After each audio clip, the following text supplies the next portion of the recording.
مکاشفے کی کتاب کے 6 باب کی 5ویں اور 6 آیت میں تیسری مہر کا ذکر ہے۔ یہاں پر لکھا ہے، جب اس نے تیسری مہر کھولی تو میں نے تیسرے جاندار کو یہ کہتے سنا کہ آ، اور میں نے نگاہ کی تو کیا دیکھتا ہوں کہ ایک کالا گھوڑا ہے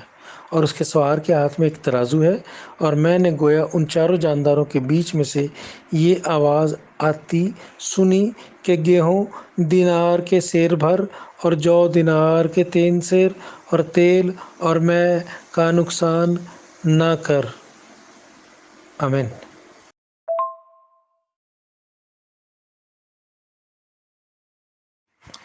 پیارے عزیزو، جب خدا کے بندے نے تیسری مہر کو کھولا تو یوحنا عارف نے دیکھا کہ ایک کالے گھوڑے کا سوار نمودار ہوتا ہے اور اس کے ہاتھ میں ایک ترازو ہے، ترازو جو تولنے کے کام آتا ہے، اور پھر ساتھ ہی تخت کے جو چاروں جاندار ہیں ان کے درمیان میں سے آواز آتی ہے، ان کے بیچ میں سے آواز آتی ہے کہ گیہوں دینار کے سیر بھر اور جو دینار کے 3 سیر اور تیل اور میں کا نقصان نہ کر۔ تو اگر آج سے 2000 سال پہلے کے اگر ہم کلچر میں جائیں تو ایک دینار جو ہے آج سے 2000 سال پہلے کا، جو اس وقت کا یسوع کا ٹائم تھا، اس وقت ایک دینار ایک دن کی مزدوری تھی کسی مزدور کی۔ تو ایک دینار کا کہا جا رہا ہے کہ اس سوار کو کہ تو مہنگائی کر دے، اور آج سے 2000 سال کی جو اس وقت کی کرنسی تھی دینار، اس کے مطابق کہا جا رہا ہے کہ گیہوں یعنی گندم ایک سیر پورے دن کی مزدوری کے مطابق اس کی قیمت مقرر کر دے، اور تیل اور مے کا جو نقصان نہ کر جائے، جو بھی تھی ایک دینار کے 3 سیر کر دے، اور تیل اور مے کا جو بتایا جا رہا ہے کہ نقصان نہ کر، اسے حکم دیا جا رہا ہے کہ تیل اور مے کا نقصان نہ کر۔ تو تیل اور مے جو ہے اس دور میں تو یہ امیر لوگوں کی خوراک کے اندر زیادہ استعمال ہونے والی چیزیں تھیں، تیل اور مے خواری جو زیادہ کرتے تھے وہ امیر لوگ کرتے تھے۔ تو یہ کہا جا رہا ہے کہ اس کا نقصان نہیں ہونا چاہیے، تیل اور مے کا، مطلب کہ تیسری مہر کے کھلنے سے کیا ہوگا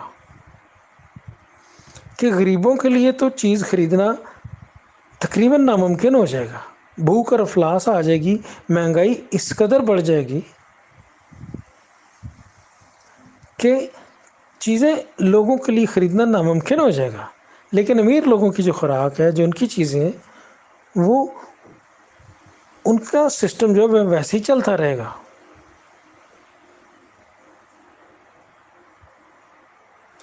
زمین پر جو دنیا کے امیر لوگ قابض ہیں پوری دنیا کے سسٹم پر،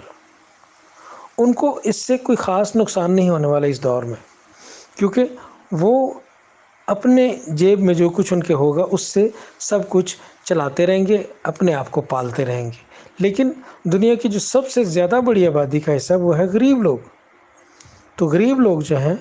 ان کے لیے بھوک اور افلاس کا بدترین ایسا دور شروع ہو جائے گا تیسری مہر کے کھلنے سے، جیسا ہسٹری میں پہلے کبھی نہیں کسی نے دیکھا۔ اور اس کی وجہ کیا ہوگی؟ وجہ یہ ہے کہ دیکھیں، دوسری مہر میں قتل و غارت اور جنگ و جدل شروع ہو گیا، لوگوں نے ایک دوسرے کو مارنا شروع کر دیا۔ تو جب جنگیں ہوتی ہیں تو کیا ہوتا ہے؟ بعد میں قحط آتا ہے، جنگ پیدا کرتی ہے قحط کو۔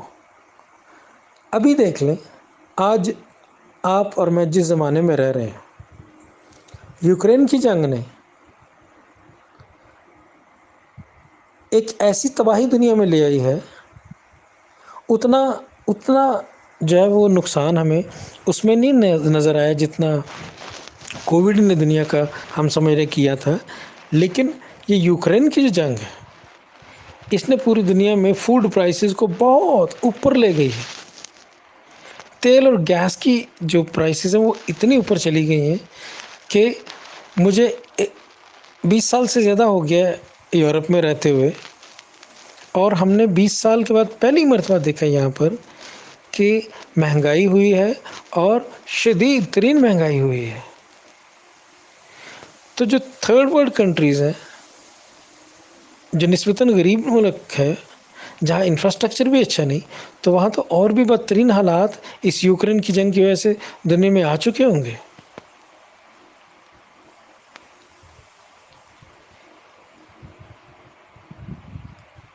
پیارے عزیزو، جنگیں جو ہے وہ قحط پیدا کرتی ہیں۔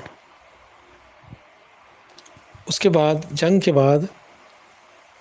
جو ٹائم ہوتا ہے وہ